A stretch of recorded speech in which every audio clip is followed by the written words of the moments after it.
Hello, everyone.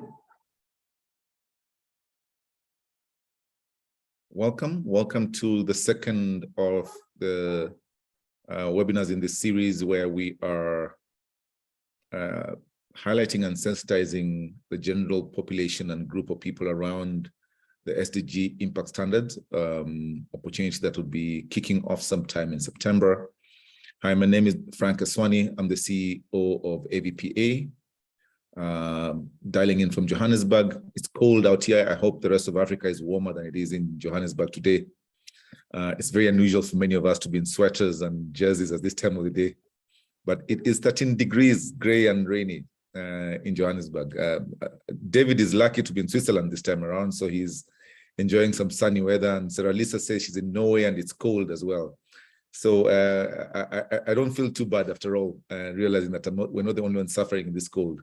So everyone, welcome. As you come in, can you please do us a favor? If you go to the chat, give us your name, your organization, so that we can just introduce each other on the platform, just so people to know who's with us today. Really glad you could join us for the second webinar. So if you can just give us your name and your organization. If you're a freelancer, just put you're a freelancer. But your name and organization will be great for you to know, so we can know who's with us today.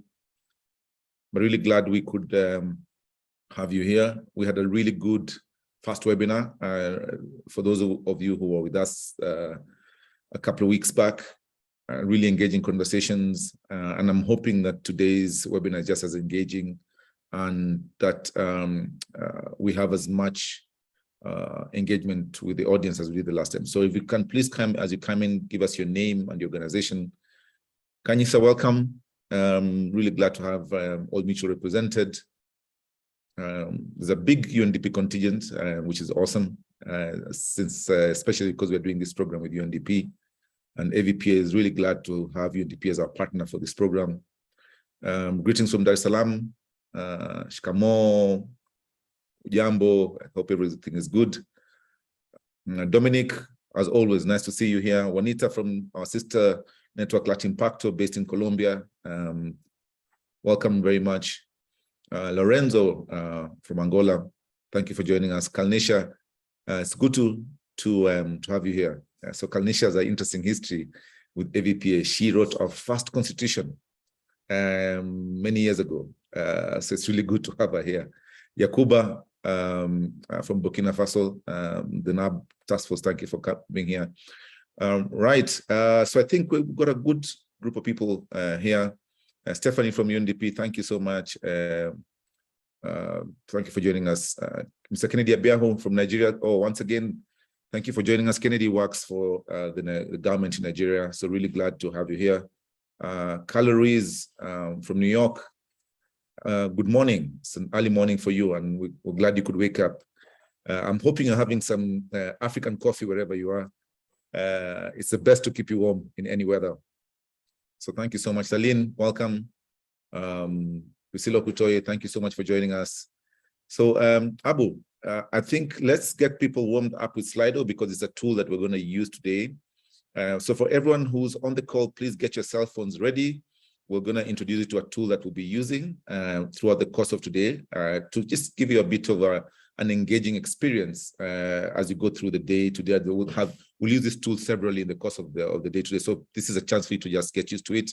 If you can just take out your cell phone, scan that QR code there, or if you go to slido.com and use the code number #1954243, and please answer that question: which country are you dialing in from? So either use your cell phone and just use your QR code, because we'll be using this tool throughout the day today. This will be good for you to get used to it, and you'll see through the cloud wording, the more the number of people from a country, the bigger the size of the word. So I can see South Africa is well represented so far. Nigeria, Switzerland, Ecuador. Pretty cool to have people dialing in from Ecuador. This topic of SDG Impact Standards is a really burning issue around the world. So it's great to see people from all over. So scan the QR code or go to slido.com and use a number on the screen, and you'll be led to the question. Canada, Ghana, Turkey. As you can see, we're a very global audience today.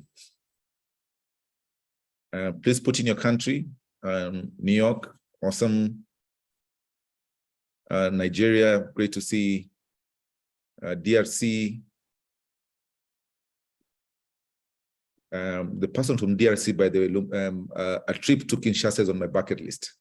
So sometime in the next year or two, I've got to come to DRC, one of my very intriguing countries on this continent. Thank you so much for everyone being here today. Kenya, the US. So as you come in, please use the QR code to scan, use your camera, cell phone camera, go to the QR code, and you should get that question, and please respond to it. Tell us which country you're dialing in from, or you go to slido.com and use the number on the screen, #194243 to get to the question. Great to see a good representation from Rwanda, Saudi Arabia. Wow, we've got really almost Australia, almost the whole world represented here today. Awesome. So I'll give it 10 more seconds to allow one or two more people to just put in their countries, then we'll get started. So South Africa, Kenya, Switzerland, Nigeria, Rwanda seem to be the most represented countries here. Yeah, so please just warm up with this tool because we're going to use it a couple of times in the poll today. Right, that's us done. Abu, thank you so much. So to everyone, once again, welcome. We're super excited to have you today. On the speakers rostrum today, you'll have myself representing AVPA. You'll have Joanne Manda, who's coming from UNDP in Pretoria, and then we'll also have Sarah Lisa and David Mueller. So really glad to have all these people available today. Unfortunately, Belisa is not going to join us today, but everyone else is with us. So by way of introduction, I'm the CEO of AVPA, Frank Aswani. I'm based out of Johannesburg, and we're really glad to be hosting this program with UNDP.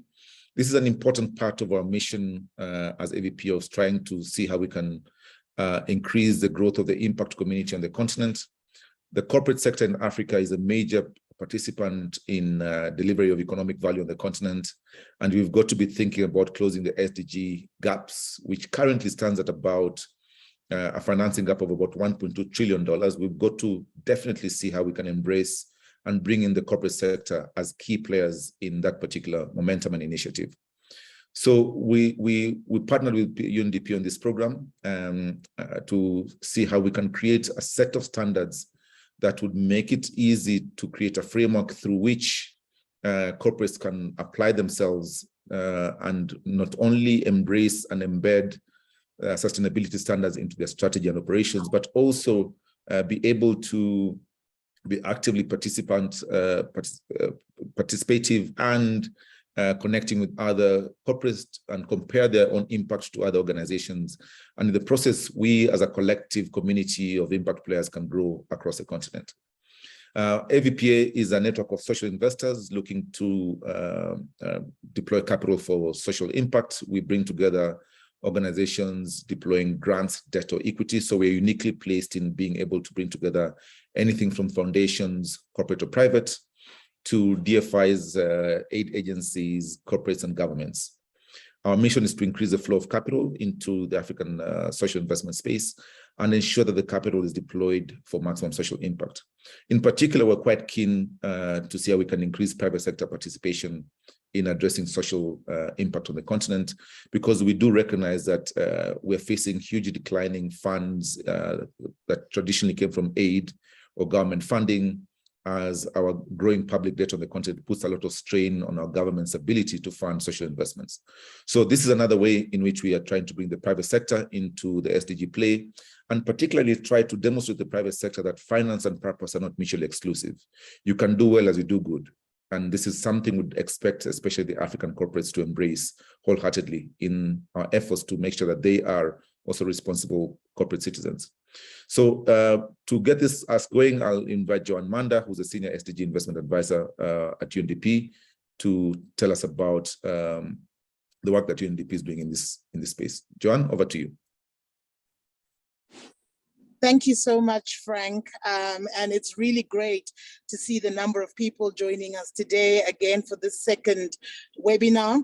As UNDP, we're also very excited about the partnership with AVPA because this gives us an opportunity to really interface with the private sector and the markets across Africa to have a conversation around bringing sustainability to the core of the financial system and bringing sustainability to our enterprises.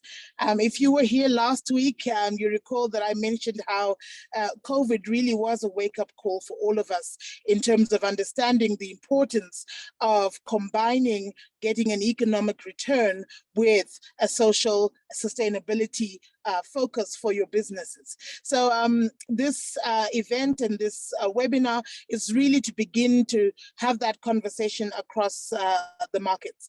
I am Joanne Manda, and I'm based in the Pretoria Sustainable Finance Hub, which is UNDP's unit that is globally responsible for driving private capital towards the SDGs, towards investments, projects, programs that will deliver on the SDGs. We have a global hub, which is where Sarah Lisa and Belisa and David sit. And it's through the work on the flagship program on SDG Impact that we developed these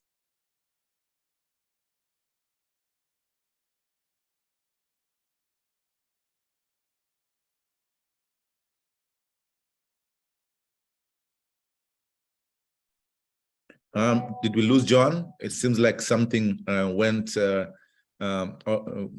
wayward about her line. You know, every time this thing happens, it makes me realize why our work is important. We've got to have corporates that give us good service, most likely something to do with either power, because there's a lot of load shedding in South Africa at the moment, so we're having huge power blackouts, or even our Wi-Fi. So anytime there's a complaint or glitch of this nature, please recognize that as an investment opportunity for anyone who's playing in this space. I am a big believer that entrepreneurs are very good at spotting issues as they arise. So anyone who's thinking about trying to make sure that this glitch doesn't happen again, please come to South Africa and fix it for us. There's a lot of money to be made. So without further ado, David, let me hand this over to you so you can take us away. Thank you very much, Frank and colleagues. I think the good thing is Joanne was still able to talk, I think, about the essentials.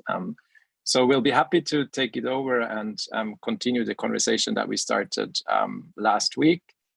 For those who have been with us on the 20th of July, you remember that we were covering some of the background, which we think we need for today's conversation. So we first discussed why we believe there is a case for change, a need for change also given the current state of our planet. I'm currently sitting in Switzerland, as Frank has mentioned, and it's, I think, as hot as I've never imagined, or as I've never experienced it in my childhood. So I think there's a lot for us to address. We've also covered some of the impact measurement and management concepts, such as ESG and sustainability, which is important for us to have an understanding to go into today's conversation. And finally, I think to Frank's point, we've also discussed briefly at least why we think there's also a business and investment case for the SDGs and sustainability. Today now we are really shifting gears and are starting to talk about the SDG Impact Standards as one of the potential solutions to drive this change that we need, and for organizations, the private sector, to integrate the SDGs and sustainability at the core of their purpose and their decision making. So we'll start us off with talking briefly about some of the underlying principles and frameworks that we have integrated into the SDG Impact Standards. We'll present the tool for you to understand what it is, but then we also start thinking about how, if you're interested in your organization to apply the SDG Impact Standards, how can you go about it So we'll talk about implementation as well as an assurance process and framework that is currently in piloting.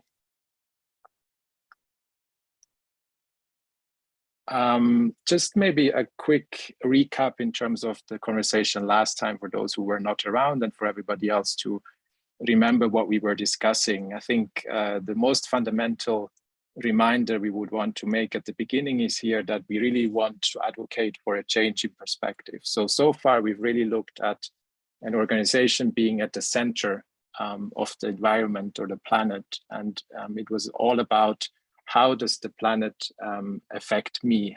So really focused on an enterprise value principle.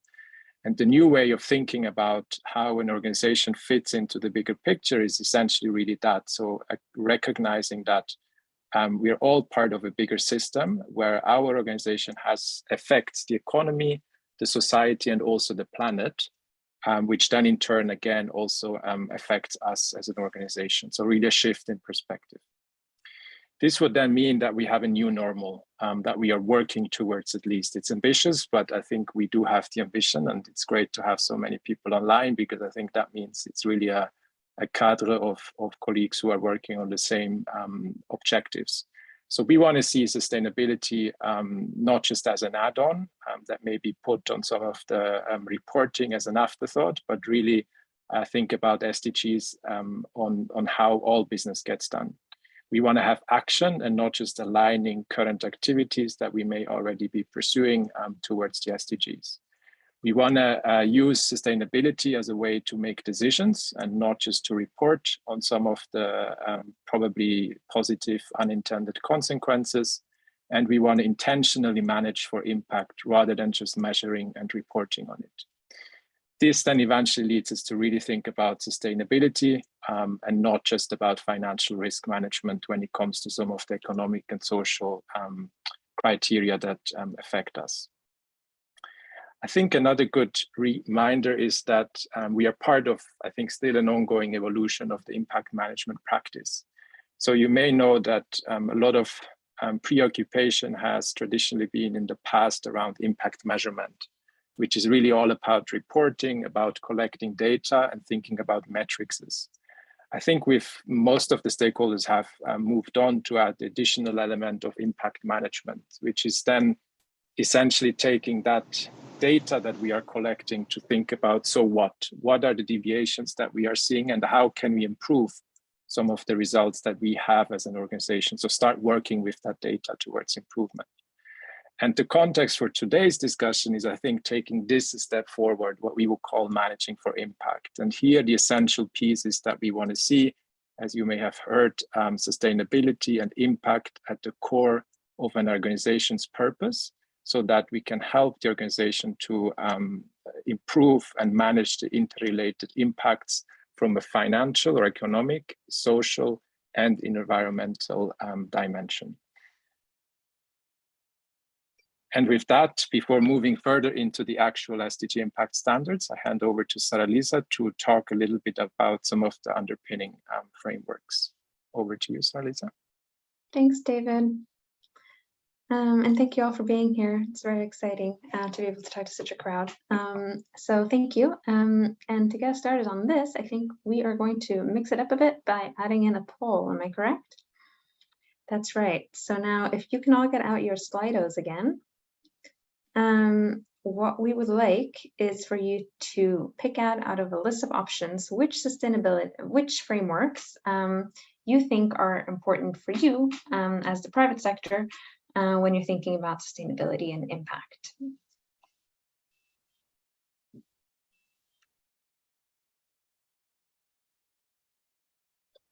Here we go.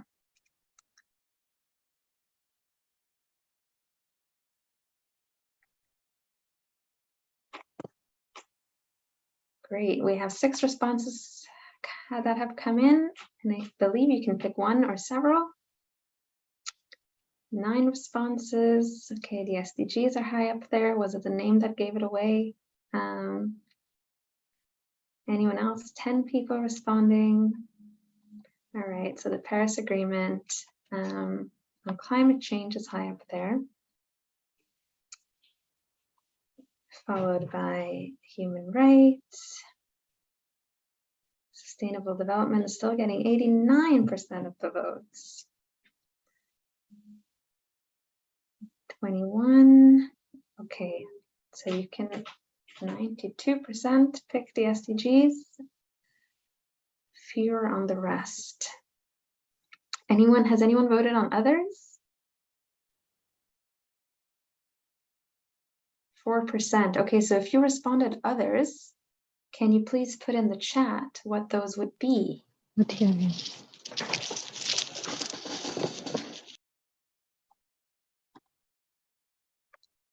All right.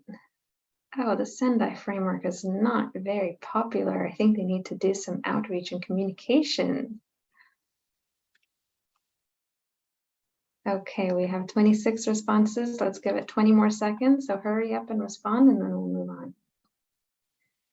So at the top, how well are we doing for the SDGs?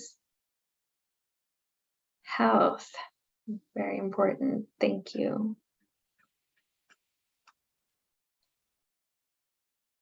All right, I'll leave it at that. What are our results then?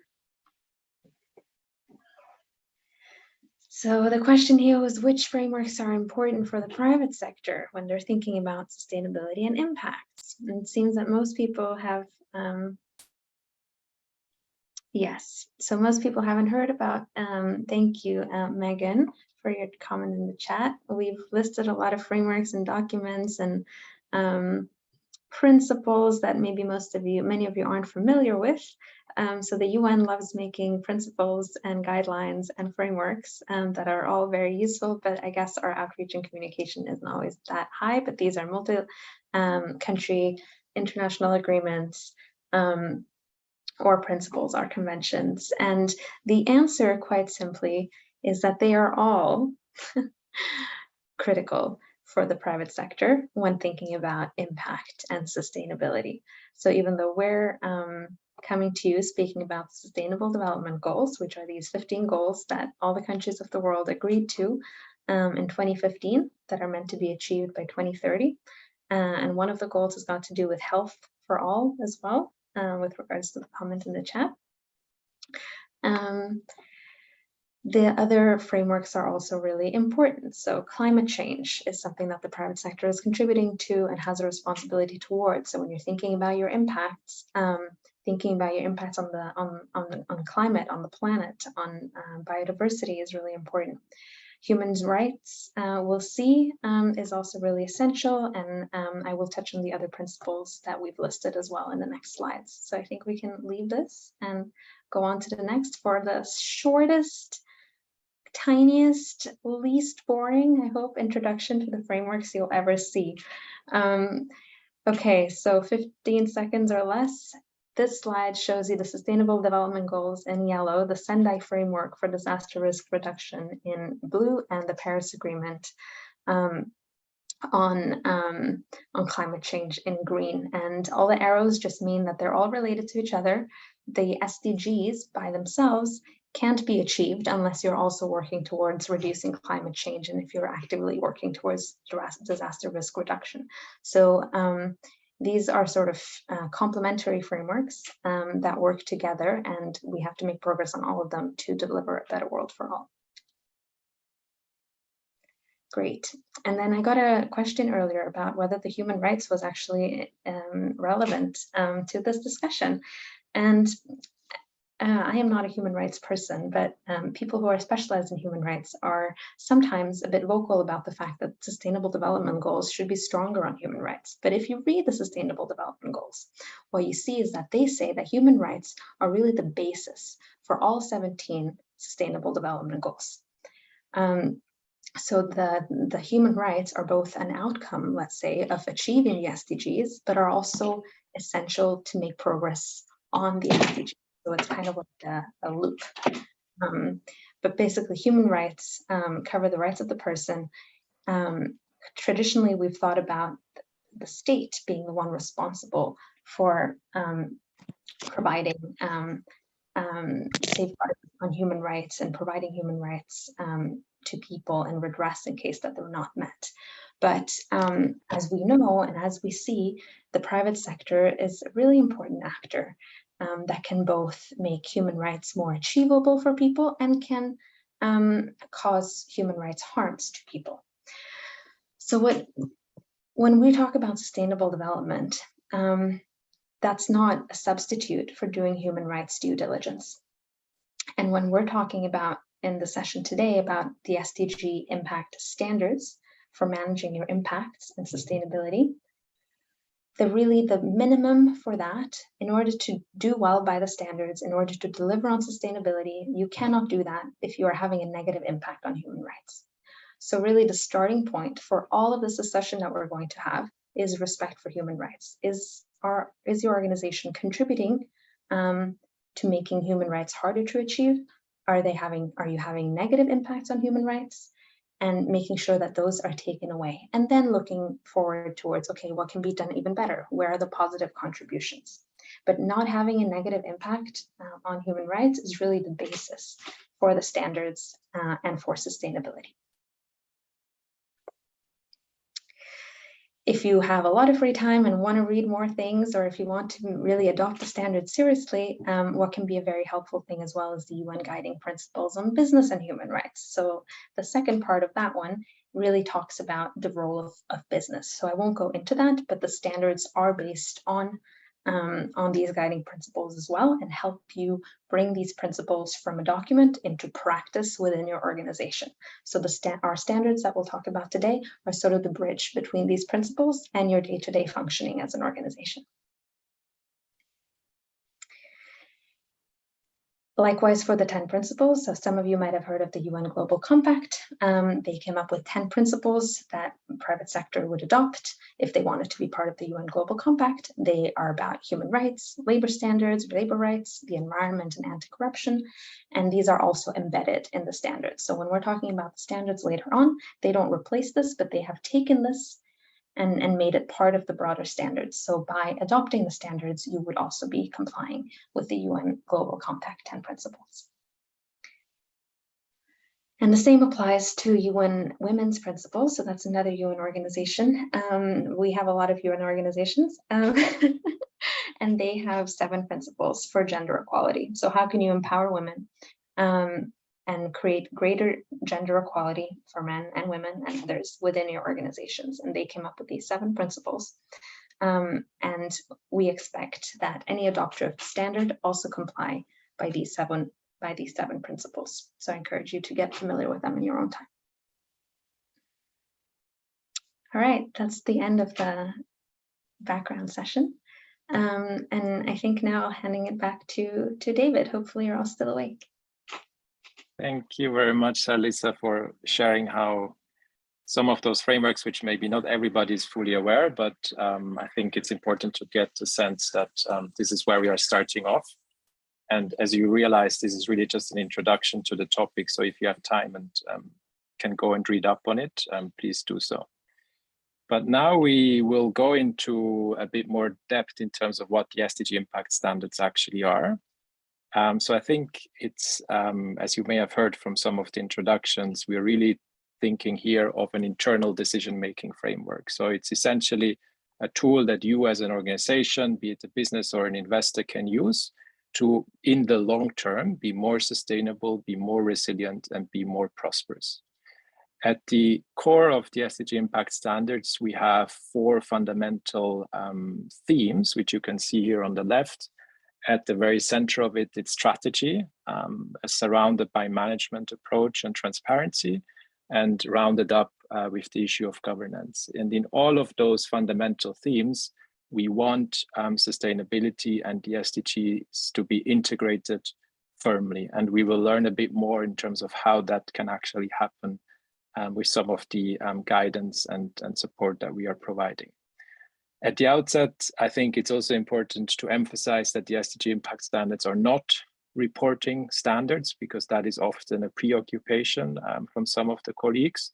But we are quite convinced that using the SDG Impact Standards is a prerequisite for an organization to report better and to disclose better. So eventually, if you're Now, if your primary objective is also to work on your reporting and disclosing, we think the SDG Impact Standards is really still a very good means to an eventual end that can contribute towards sustainability. Last week or 2 weeks ago, for those who were present, we started to present some of the leading initiatives and frameworks that exist when we think about impact measurement and management. And today we want to start us off to essentially situate the SDG Impact Standards in that environment, because as you know, it is quite a crowded space. But we do think the SDG Impact Standards have a really critical role to play, because, and this is what we try to depict here.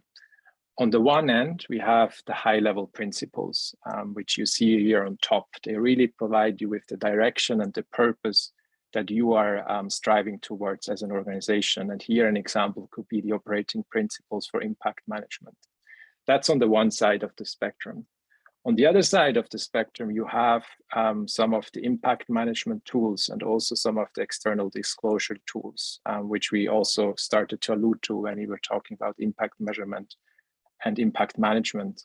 On the impact management tools, you may be aware of, for example, the IRIS Plus system, and on the external disclosure, and maybe have come across the SASB work. So this is what's happening on the other side of the spectrum. And the SDG Impact Standards now fit exactly into that space between those two spheres, insofar that they help you to translate or operationalize the high-level principles, and for you as an organization to understand which metrics do I want to use, how do I want to report, what is really important for me, how can I be serious so that eventually I can also report and disclose on the impact that I have as an organization on people and planet. The principles that Sarah Lisa spoke about earlier, you can see them here on the left, because these are the ones that we have integrated into the SDG Impact Standards as a decision-making framework itself. We can use the SDG Impact Standards right now. That's the good news. They're available for 4 asset classes: enterprises, private equity, and bond issuers. And we've also worked with the OECD to put together a set of standards on financing sustainable development for DFIs. We have, besides the SDG Impact Standards itself, which is a PDF that really provides the detailed overview of what can be done. We also have a range of tools and supporting resources. And a lot of what we are talking about today, besides zooming into what the actual SDG Impact Standards offer, is also centered around that. So we have a self-assessment tool that you can use to prioritize your own action within your organization and understand where you may have gaps that you can address to strengthen your impact management. And we also have an opportunity to work towards an independent assurance process, which is currently being piloted, which will eventually lead to the award of an SDG Impact Seal for those who manage to achieve it. The address of accessing the SDG Impact Standards is sdgimpact.undp.org, and we can also put that into the chat for you to go through some of this material. And as I said, we also have complementary resources. Besides the actual standards and the self-assessment tool, we also have a glossary which defines some of the terms. For example, if you've missed last session and want to read up, what do we understand under ESG, or what is it that IMP means, or even some of the frameworks that Sarah Lisa was talking about, they are presented there. And we also have a guidance document in terms of how we can use the SDG Impact Standards. Furthermore, and I think that's also a really good resource for those who want to familiarize themselves a little bit more with the concept that the SDG Impact Standards bring across, we have an online course put together with the Duke University that goes through some of these considerations, both from an investor and from an enterprise perspective. And that's available on imm4sdgs.com.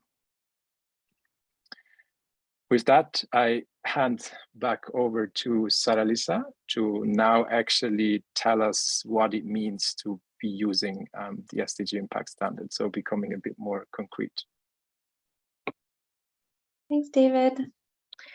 Okay, so so the standards that David said are a decision-making framework. They're basically a set of best practices. So if you open the SDG Impact Standards document for whichever asset class you choose, it'll give you the list of best practices that your organization should adopt and use, implement, whatever word you use, bring to life. The practices that your organization should bring to life to fully incorporate sustainability at the heart of everything they do. So if you want to comply with the SDG Impact Standards, you have to comply with what we've called practice indicators, with the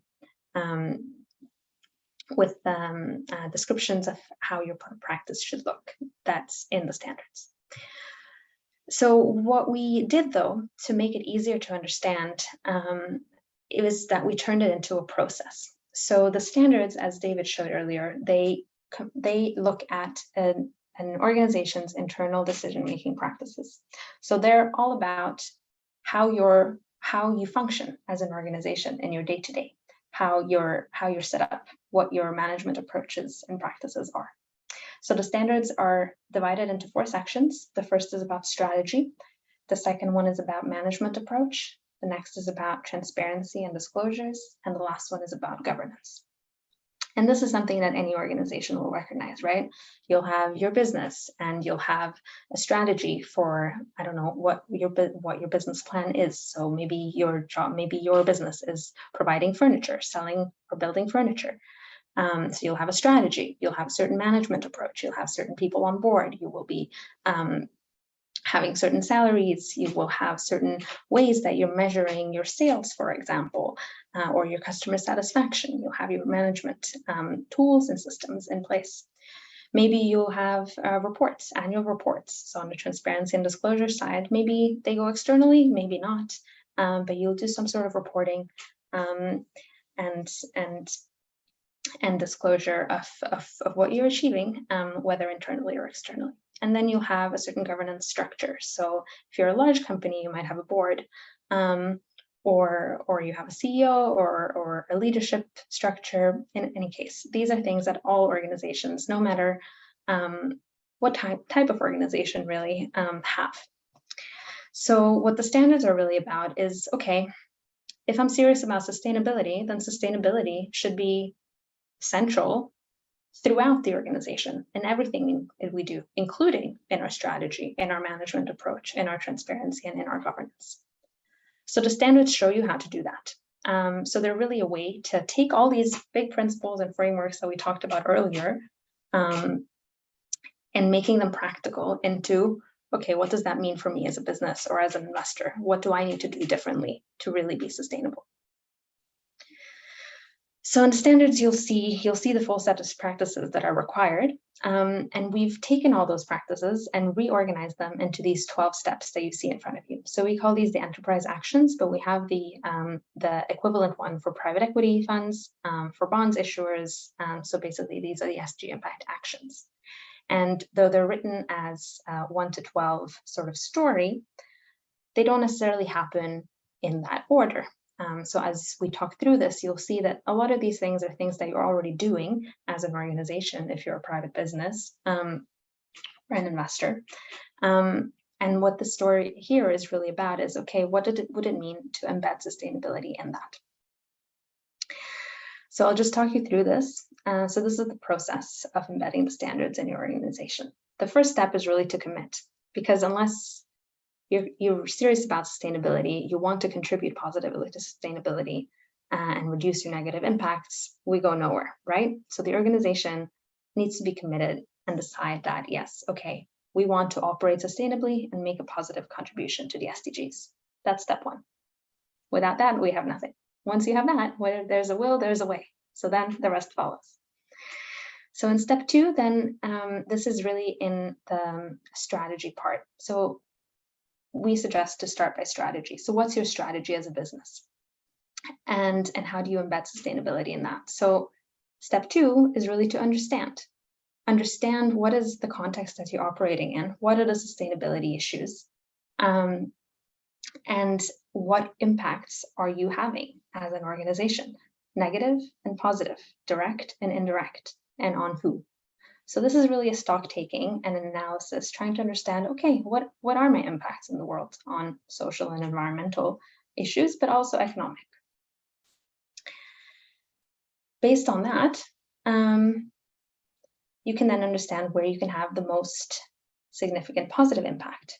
That can help you choose where to focus, and it can help you identify where you're having a negative impact, which means that then you can work to reduce and eliminate that negative impact. Because as you heard earlier, a basis is to do no harm, to respect human rights, and to not create harm. That is a minimum standard of the standards.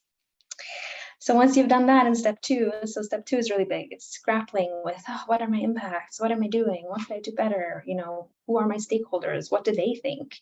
Understanding impacts from the perspective of the stakeholder.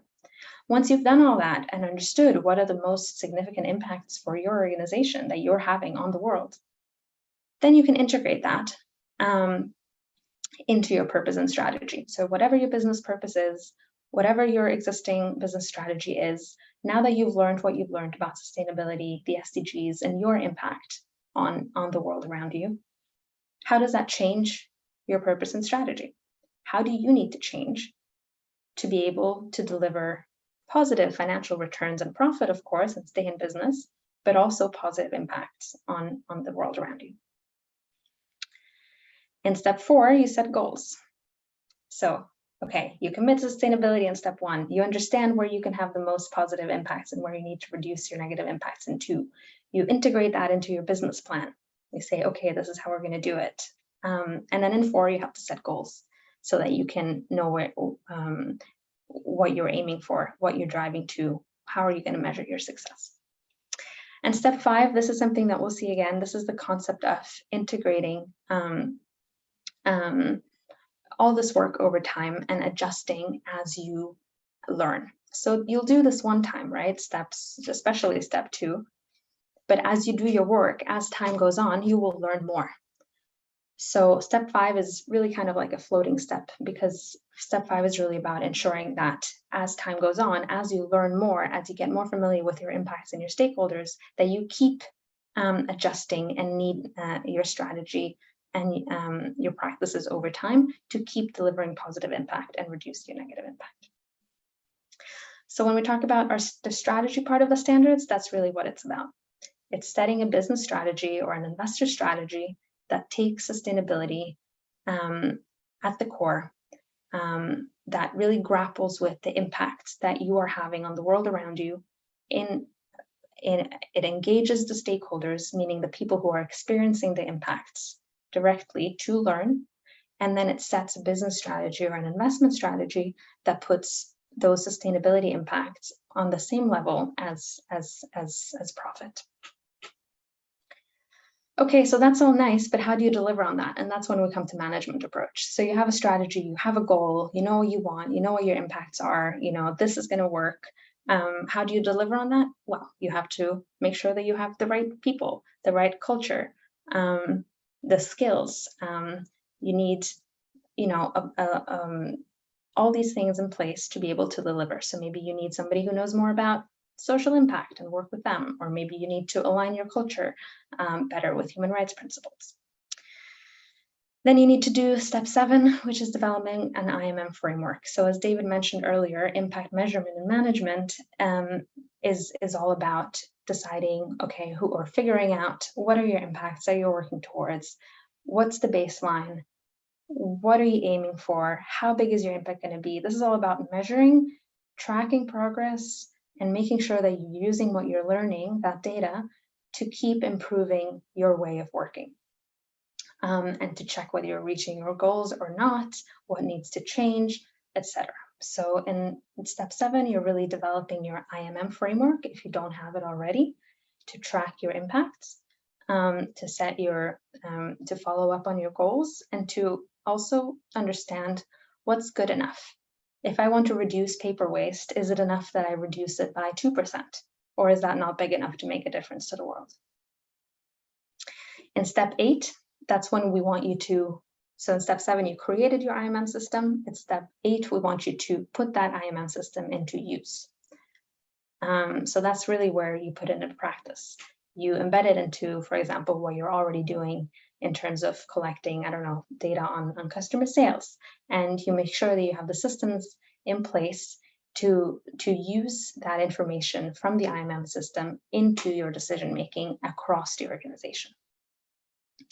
And in step 9, you're coming up with systems to embed continuous improvement. So not only measuring your progress and how well you're doing, but making sure that you keep improving, that you have systems in place so that you can improve year on year to keep doing better. Then we get to the pink, transparency. So you have your strategy in place, you have your management approach. A really important part of the standards is the disclosing publicly on how you're operating. So how you are operating sustainably, meaning in line with the standards, and what your performance is like. So we're not reporting and performance standards, as David said, but you can choose other ones that are out there. There's all kinds of resources for that.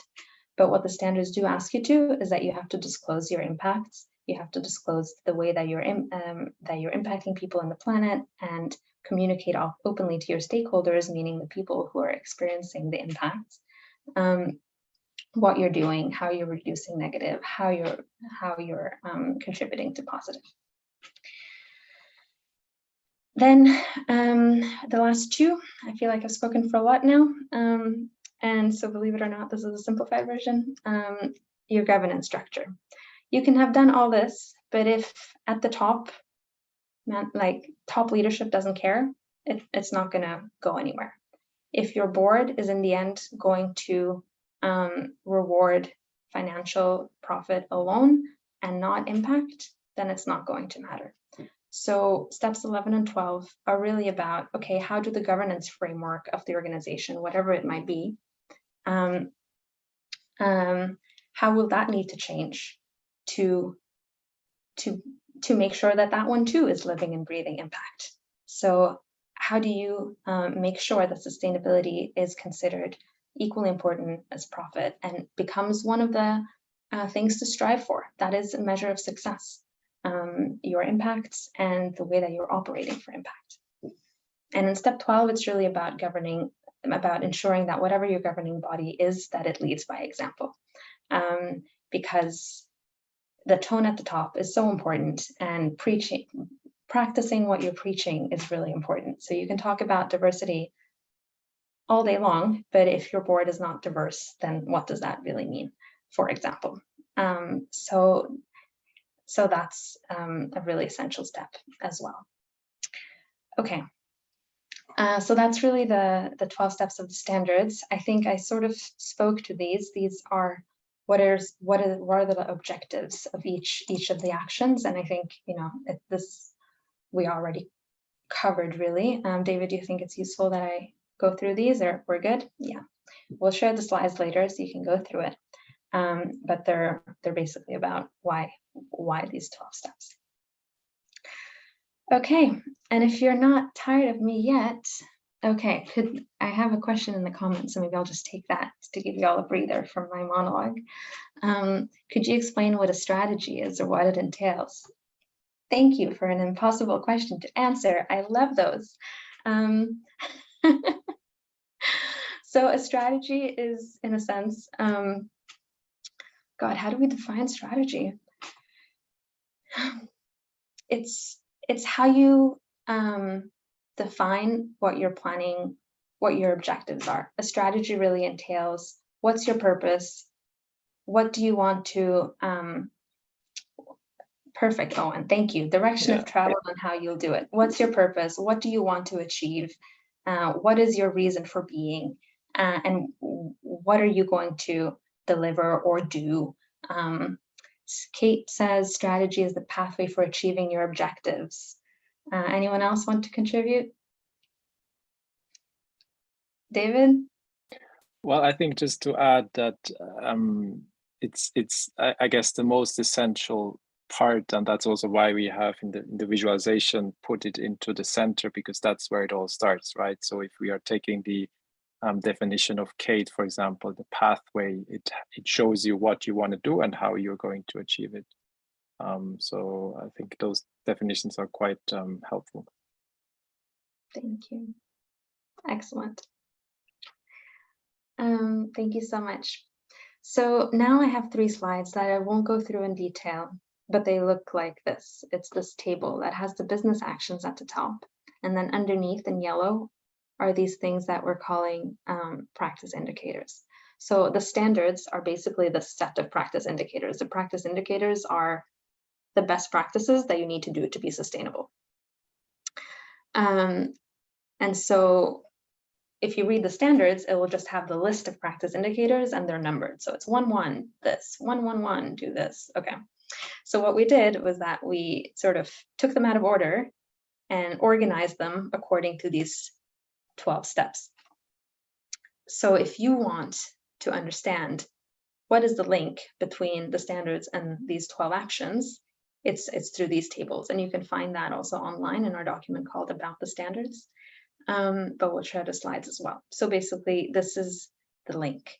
And what it means is that when you're doing these 12 steps, what the standards ask you to do is that you do them in a specific way. You do it in the way that is in line with these things that you see in the table. So if you go to the previous slide,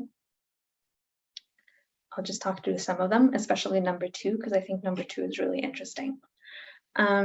So in number 1, okay, committing to operating sustainably. So what it says in the standards, really, as the first practice indicator, it says, decide that operating responsibly and sustainably and contributing positively to the SDGs is central to your business purpose. So this is what we're asking. We want any organization, every organization in the world, to make sustainability central to its business purpose. Why? Because they know it's good for them and it's good for the world around them, because this is what the world needs.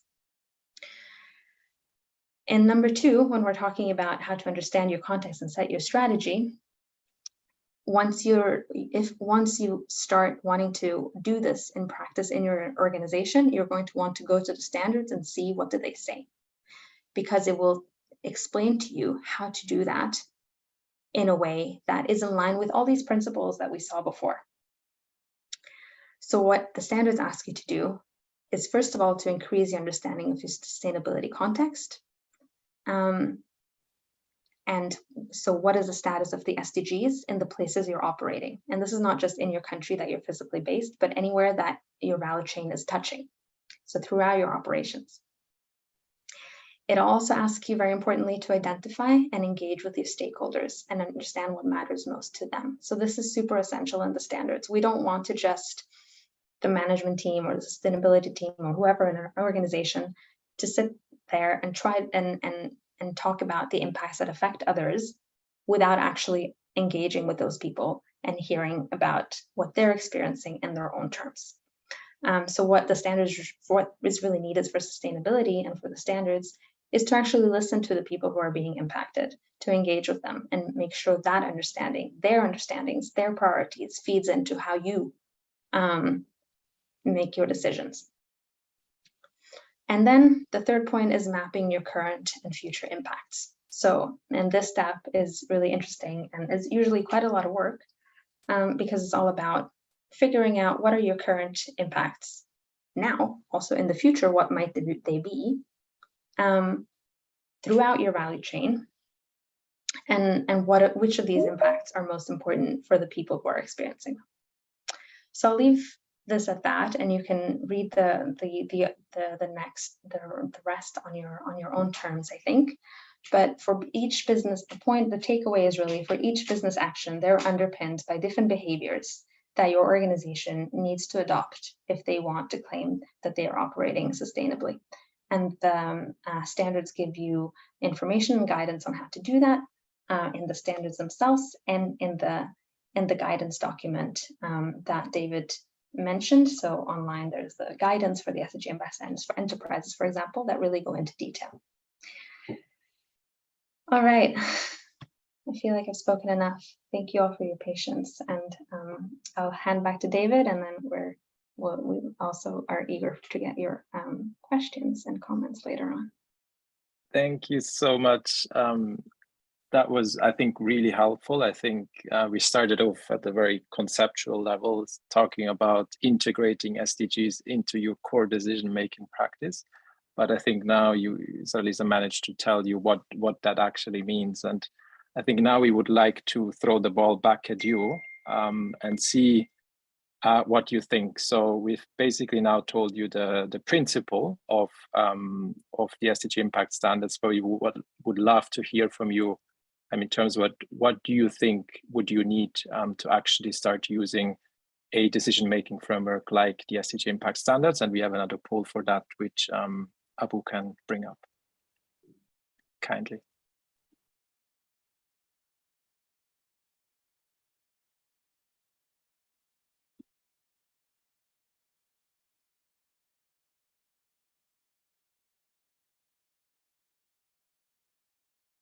So you can again go to Slido, use the same number, and we have given you some options in terms of how you feel about the SDG Impact Standards. Are you good to go? Do you need additional support? What kind of support do you need? And we're asking that question, I think, for two reasons. One, we are super curious ourselves to understand how can we help you using a tool like the SDG Impact Standards, but also to see, are we on track with regards to the support that we already provide? So we don't have much answers yet, but they're coming in. So please do share so that we know how you're feeling at the moment. I think I've seen somebody saying that they're already ready to use the standards. That's definitely thanks to Saralisa's excellent explanations. But we also have quite a few people saying that they need support in the form of a tool and to understand where the organization currently stands, for example, or for other purposes. Good to see that, at least for now, we don't have anybody thinking that the SDG Impact Standards are not relevant. If you select that option, be ready to speak to us why you think they are not relevant. We want to make sure we learn from your experience as well. Maybe a couple more seconds to understand where we are. I think at the moment, if you can scroll up, Abu, we're seeing the leader being technical training, which is, I think, very good to hear, because in many ways, I think that's the natural next step. So we are now starting to share some of the information, to do some awareness raising. But indeed, I think for a lot of colleagues to start using a complex tool like this, it does require some capacity building as well. And the tool is also something that colleagues are looking for to understand where an organization currently stands, sort of to take stock of what is my current status on the sustainability journey. So maybe let's leave it at that. As I realize we're already quite advanced in terms of the timing, and we also want to have enough time for questions and answers. So before we open up for that, I'm just gonna go back briefly and talk a little bit about what is it that we have available to support the implementation of the SDG Impact Standards.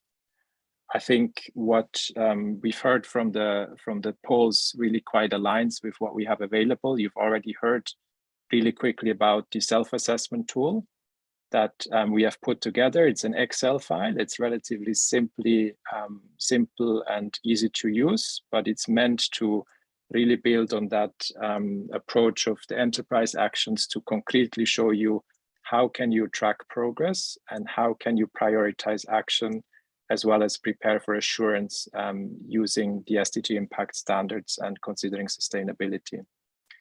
So specifically, we have, I think, two key functionalities of the SDG Impact self-assessment tool, which is available on our website. On the one hand, you can indicate which of the indicators that Saralisa was talking about are currently of relevance to you, how easy or difficult are they for you to consider, and how much value do they add to you as an organization. And based on that, we're providing you with an automated prioritization so that you can consider which ones you want to tackle first, because as we've heard, it's really a process, and it's always good to start somewhere. and to understand what is most crucial to advance on the sustainability journey. The other usability the self-assessment tool has is to prepare ourselves to get ready for the assurance. And here, I think the key is that it helps you to capture the evidence that will eventually be needed to be provided to an assurance provider, because you obviously have to show evidence that you are making progress on a certain indicator. So this is a starting point for you to capture some of the evidence, listing some of the resources that you have, but also identify some of the challenges that you may want to address before you go into a potential assurance process. And I think that is exactly the final piece that we wanted to share with you a bit more about this independent assurance process that will accompany the SDG Impact Standards. Before we give you a little bit of context on what may be coming, we just are curious to hear from you. What do you think? Why do you think we need an assurance framework?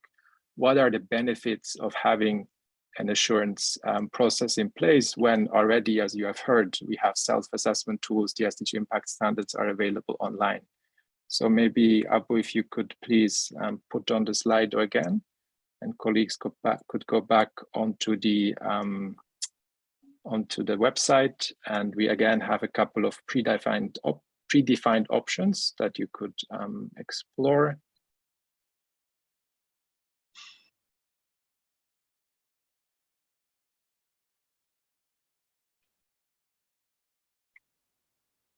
Thank you. So we have some options. Is it about recognizing adopters who then, because they're using the SDG Impact Standards, will be more likely to contribute to sustainability in a positive manner? Is it purely to attract investors? Do we want to use assurance to reduce impact washing? Or do you think an assurance framework is not required? Or do you have any other reasons? If you have any other reasons, please also put them into the chat.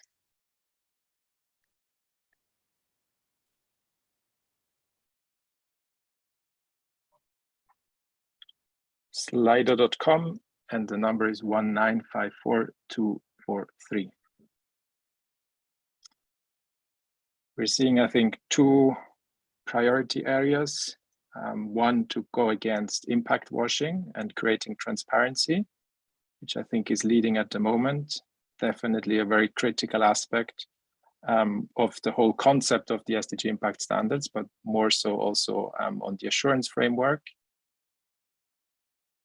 Is there any other option top, Abu, that we would want to consider, or is that number one?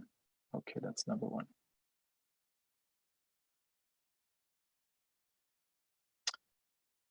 We have some colleagues saying that the web link is stuck on the last question. Maybe we can double check that you're able to input your submissions. And if not, I think we've gotten a good sense in terms of what we think the assurance framework can provide. Interesting to see that everybody is in favor of an assurance framework. I think the question is a little bit what's the actual added value. And the one person who added other, please do put it into the chat for us to investigate further uses that we may have not been thinking about. Thank you very much for your submissions. Maybe then I'll quickly talk us through how we see the assurance process adding value to the SDG Impact Standards before we close and go into questions. I think many of you have seen that it's really an additional layer for us to ensure that we're working towards impact integrity and reducing the risk of potential impact washing, which many of us know is happening quite frequently. So if we are using an assurance framework, we can ensure that there's credibility not only in the tool of the SDG Impact Standards, but also in the market and sustainability and SDG as a concept. So we're really adding quite a bit of market trust through the assurance process. Why is UNDP and SDG Impact involved in the assurance process? I would say there's two key elements here. On the one hand, we will be able to help and guide the minimum threshold in terms of the evidence that is needed for the indicators that Sarah-Lisa has shown us to. And this is exactly what we are currently piloting with some of the initial companies and investors to understand that we are both ambitious, but also are able to respond to the needs of the market. So we are having a key role there from our perspective. And the second thing is, since we as UNDP are not going to be the ones who are undertaking the assurance ourselves, instead we are seeking the support of third-party assurers. We also want to provide clarity in terms of the criteria that are required for somebody to be an assurer and apply those criteria consistently across markets. So we've heard we have two ways of using the SDG Impact Standards right now. You can use them independently through the self-assessment tool. And as a second step, you can also start preparing for the assurance framework that will authenticate your contributions to the SDGs. And this is something we are piloting, and it will be public very soon.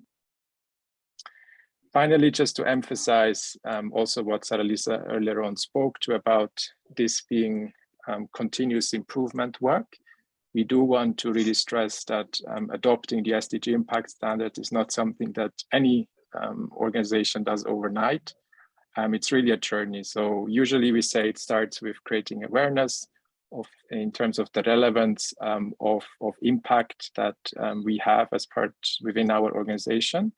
We then move on to experimenting to understand what are some of the critical impacts by talking to stakeholders, for example, as Sarah-Lisa mentioned. So this is the experimentation stage. And then we can start thinking about adopting, which is really about integrating sustainability into the new normal of the business case. And finally, this is then when we are ready to at least consider the assurance process and apply for the certification. The good news is I think we have the tools available to support you in this journey. So as you start to learn about the SDG Impact Standards and move towards adopting it, we have the self-assessment tool, which you can use with the initial baseline. And while you're working through adoption, you can also make the progress updates using the same self-assessment tool. And once you get to the stage of embedding, this is where you can start thinking about considering the assurance readiness stage, and then eventually go through the assurance process as well, which will, if successful, lead to the issuance of the SDG Impact Seal. So the requirement for this seal, in a nutshell, are that you're meeting the requirements of the UNDP due diligence process, especially with regards to the exclusionary criteria. This is a public document, and you can look into that. And secondly, the minimum evidence requirements, which we've started to talk about. So understanding what do we require in terms of showing that an organization meets the practice standards, practice indicators that we have in the standards. And finally, and probably most importantly, because it's a continuous improvement process, we want to see demonstration and commitment towards being ready to continuously improve. No organization is perfect, but we all have the same objective. So we want this to really become a central piece of working with the SDG Impact Standards. With that, we are through with our presentation, and I'll hand back over to Frank for us to take us through the questions and answer session. Thank you. David and Sarah-Lisa, thank you so much for your time and for your detailed presentation. You're clearly very clever people to be pulling all this stuff together. So we're grateful you could make time to come and share this stuff with us. So I do want to engage the audience in, we've got about 10-15 minutes of question and answer time. So please use the chat to post your questions. I might also allow some of you to unmute yourself and ask your questions live to the panelists as we go through the next couple of minutes. But for starters, David and Sarah Lisa, if you think about where sustainability is going, do you think this is over and above what we've discussed today? Do you think responsible businesses and corporates, as seen through standards like the SDG Impact Standards, could also benefit from a competitive advantage in the marketplace, either through being able to recruit better quality people, or even having customers at some point in the near future preferring products from responsible businesses who are actually also being supportive of their communities and environments? Do you see that as something the world is going to be heading towards? I'm putting you on the spot. Sarah Lisa, do you want to go first? Or do you want to go, David? The way I see it, the world is changing, and sustainability is sort of becoming not only a marketing thing, but something that businesses and investors are feeling is impacting them directly and indirectly. Kate, I did see your question, and I'll get to that. Thank you so much for posing it. So yes, I do think I think this. I think both on recruiting talent, and David actually showed me a book the other day about putting purpose at the heart of business. So I'll let you speak to that later. But yes, recruiting talent, people want meaning.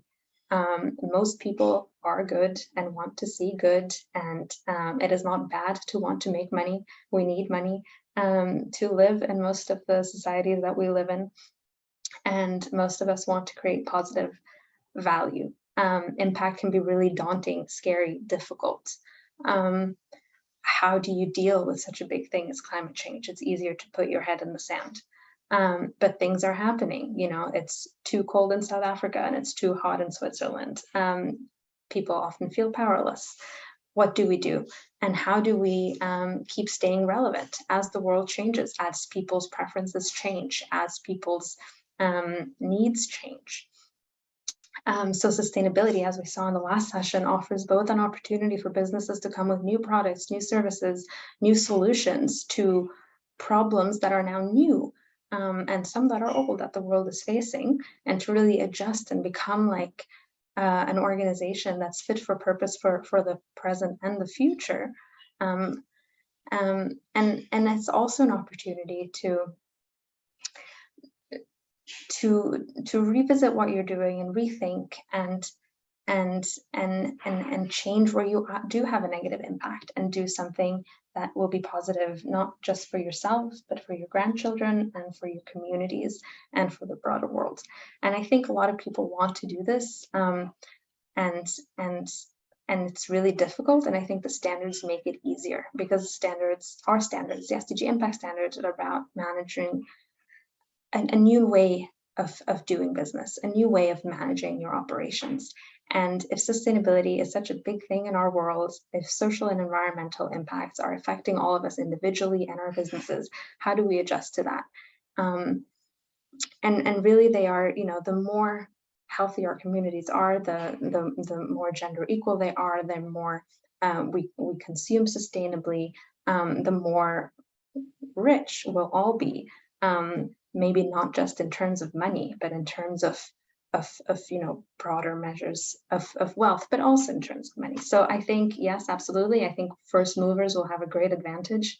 I think lots of people are trying to do sustainability, some more or less well. I think a lot of people will go out of business. I think a lot of investments will keep losing money. And I think, taking a longer, if you're able to take a longer term approach to your business, to your investment management, you'll be able to set yourself up for success in the long term. That's my view. David? Yeah, I think maybe the emphasis on the long term is right. And I think we also discussed that briefly last time. I think in the short term, of course, you've seen what type of investment is necessary if you really want to reorganize essentially your entire organization, starting with strategy, which we've now learned what it is, all the way through management and governance. I think it will take a lot of effort, but I mean, maybe the book that Sarah-Lisa was alluding to, I put it into the chat. It's not related necessarily to the SDG Impact Standards, but it's a really interesting case of how a company that was struggling Best Buy in the US was able to turn around thanks to this new approach of putting purpose at the core of what they're doing. So I think it does work in the long time. And from my perspective, it's also just thinking about how I work, right? We are all concerned about the issue of sustainability, climate change, etc. And we are getting a lot of inputs from organizations, from the private sector. Every second T-shirt that I'm looking at is saying that they're using environmentally friendly material, etc. But how can I ensure that this is actually the case and that there are not certain trade-offs? So I think if we can advance on the front of authentication as well, that would be really helpful. Yeah, David, I think it's very important that we're not digging one hole to fill another in the process of trying to achieve the sustainability goals. So this is super important that these standards help us with disclosure in that direction. Kate, I'll come to your question in a short while. I do want to bring to David and Sarah Lisa this question from Owen and Joe around who are the third-party assurers that you have spoken about, David, that will be providing checks and balances to this process. Is it an organization or a pool of freelance accredited assurers? And tied to the same question, Joe McDonald also asks, and is assurance voluntary or mandatory? The assurance is voluntary, though who knows? But it's I'm saying who knows because the UN is trying to push with regulators in different countries to make sustainability standards mandatory, whether it will be these or something resembling them. Regulations are coming on sustainability in one form or another, but the SDG Impact Standards per se, as we have them now, they are voluntary.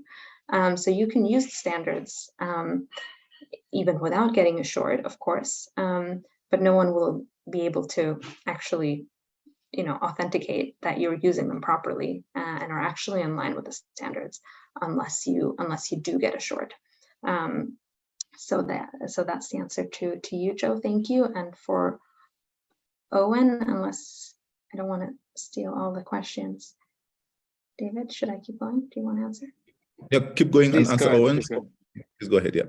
Okay. So the third-party assurers. So the assurance is has been designed and is now being tested with some pilot implementers. The plan is to have third-party assurers all over the world, and they can be both organizations or, as you say, a pool of freelance accredited assurers. So we will train assurers to become accredited assurers all over to be able to provide assurance to organizations. So it's not planned that there would be one organization doing all the assuring, but there will be a secretariat that then holds sort of that will be the certifying body that is outside of UNDP. So there's UNDP provides the standards, there's an organization that will provide the seal to whoever is successfully assured. And then there's basically the auditors, the assurers doing the legwork. And it's still a bit, I don't have the final answer to you yet because we're working it out, but most likely it's going to be a pool of accredited assurers, some organizations, some freelance. There might be a change, but for now, that's where it stands. Thank you, Sarah Lisa. Sarah Lisa, can you also, while you're at it, respond to Kate's question around Yes. the extent to which this tool is aligned to the principles for responsible banking, the UNEP ones? Yeah. So they are aligned. They are fully aligned with UNEP standards. So if you're using the UNEP the UNEP FI principles for responsible banking, you will already have done a lot of what the standards ask you to do. If you're doing the standards, you would be complying with the UNEP FI principles. So those are principles, and ours are standards. Ours has an assurance. Theirs, I believe, do not. So they are completely they are aligned. So in terms of the detail and the differences, you can write us and we can discuss that separately. But we are very much aligned with those principles. Thank you, Sarah Lisa. So between, Sarah Lisa, maybe this is another question for you from Kennedy Abiahu about how can we reduce duplication of interventions already implemented by the public sector and other organizations. So I'm not sure that Kennedy is referring to initiatives that are self-driven by these organizations or other tools that they're using to try and align to sustainability, metrics. And then it says the 12th SDG Impact Action will require all players to have a change in perspective. Do you have a response to that? Yes, I do. But do you want to go, David? Well, maybe I can start. I think in some ways I would consider, especially the 12 enterprise actions that you're highlighting as an organizing framework that you as an organization, and actually also to the question of another colleague in terms of an NGO who is interested in applying at least a principle, I think even they can apply the principle of thinking about those steps or actions that Sarah Lisa has outlined. And the beauty there is that wherever you're already working on, let's say, if you've already defined your strategy and just need to integrate something on top that you realize through the SDG Impact Standards, that can already build on what's there. So I wouldn't necessarily see it as duplication, but a way for you to be led through the process that from our perspective is sensible, that if you want to contribute to the SDGs positively. Sarah Lisa may be able to add. I think that's great. And this really also speaks to Lanza's question about, he works for a youth-led nonprofit organization. How can SDG Impact Standards be relevant to you? The enterprise standards, actually, they're called enterprise standards, but by enterprise, we understand truly any kind of organization. So between you guys and me, in some sense, we would only need the enterprise standards. But the enterprise standards applies if you're an NGO, if you're a small business, if you're a large business, you can use the enterprise standards. They're very flexible in that way, and they work for any type of organization, even the one that I work for. So that's great. And in terms of the duplication, and yes, Kennedy, the standards, they're all about getting players to have a change in perspective. That's what SDG Impact is all about. We created these standards because we think if the world keeps going as it's going, it's not going to go well. And what's happening, even though people are doing some positive things, it's not enough based on the scale of the issues. So what we need is systems-wide change in perspectives of everybody. And so thanks for making that point. And in terms of reducing duplication, I think if you're, no matter what kind of organization you are, you try to find your niche, right? You try to find something to work on, a solution that you want to provide that someone else isn't providing. And if you have come up with something that's a duplication of something that already exists and you're doing it better, then maybe you put the other people out of business. But if you're doing it worse, then maybe you go out of business. So I would say this is sort of basic to any kind of organization strategy setting, is to find where can you add value, where can you make a difference, and sort of scope out the market of what's already happening on public and private side. That said, of course, it doesn't always work out perfectly. And in terms of duplication, I should be quiet. I should be careful when I speak as someone coming from the UN, but I know how complicated it can be. So thank you for the great question. Just a quick question from Kanyisa Diamond, who asks, at the time when regulations are enforced, I presume they'll only apply to the signatories. But I think there is, to your point, Sarah Lisa, there is, these regulations, I think, in my view, are coming. Disclosure will be tighter and more demanding to come. So I think there is a fast mover advantage that many organizations that align themselves to these standards will gain through the process. I can't find the question in the chat. So she says, she says it was posted at 1623 from Kanyisa Diamond. She says, at a time when regulations are enforced, I presume they will only apply to signatories. Meaning those who have been assured by the standards. Absolutely, yes. And I think that's also why we want to work towards that. And I think also to your point, Frank, in terms of first mover advantage, as much as the assurance process is not in place right now, I think we try to highlight what are ways for you to already start using the SDG Impact Standards and the thinking either for you to independently prepare yourself to be one of those first movers, or to actually prepare yourself for potential regulatory requirements coming up. Okay, cool. So David, Sarah Lisa, thank you so much for your time today. I know we're coming to the end of the session. Just for everyone who's on the call to know that this is all a build-up to a training program that UNDP and AVPA will be collaborating on to roll out from September. The first cohort will be a small group of about 25 organizations. So if you're interested, Abu, can you put up the contact details for people who need to reach out for more information and enroll for the program? There will be a fee to be paid, which we'll communicate to you later, but the enrollment will be very much on a first-come, first-served basis. So if you have an interest in having your organization to apply for this program, please connect with either Abu or David. We'll start enrolling organizations to the program in the next couple of weeks. But the earlier you can tell us about your expression of interest, the better. And then we'll consider you for the September training. It will be a short program for about 3 months, give or take. And we're super excited to be bringing this program, because I think, and I strongly believe as an African, that with this kind of standards, we can bring a lot more cohesion and effective sustainability practices to the African economic context, and really bring this whole convergence of profit and purpose to life by bringing the private sector into being a lot more deliberate about their role in delivering sustainable metrics and impact as part of their process of doing business. So we're super excited about this program. And David, Joanne, and Sarah Lisa, thank you so much for the commitment to work with AVPA in delivering this program.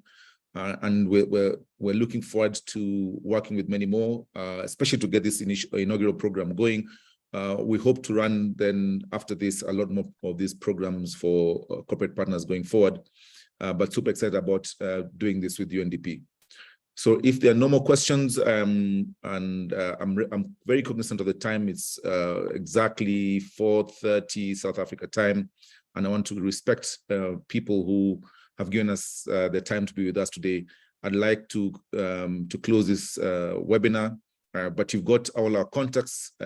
If you do want to have additional conversations, please reach out to us. We're very happy and glad to be able to talk to as many of you as possible. And once again, Sarah Lisa and David, well done. Thank you so much for sharing your wisdom and knowledge on this subject, which I think is increasingly going to become a very important topic to many of us.